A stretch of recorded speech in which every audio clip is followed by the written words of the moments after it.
மகாராஷ்டிரா மாநிலம் மும்பையின் சார்கோ பகுதியில் 25 அடி உயரத்திலிருந்து லிஃப்ட் பள்ளத்திற்குள் கார் கவிழ்ந்த விபத்தின் சிசிடிவி காட்சிகள் வெளியாகியுள்ளது.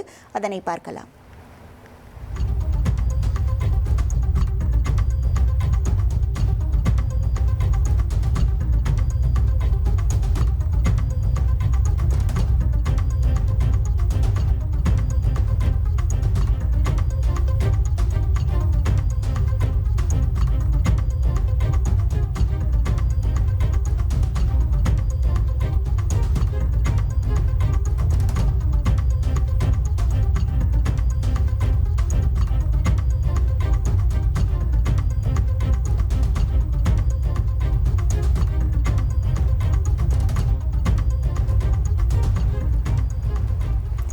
குடியிருப்பு வளாகத்தின் 2வது தளத்தில் வாகன நிறுத்தம் இல்லாததை கவனிக்காமல் ஓட்டுநர் வாகனத்தை இயக்கியதால் விபத்து நேர்ந்தது.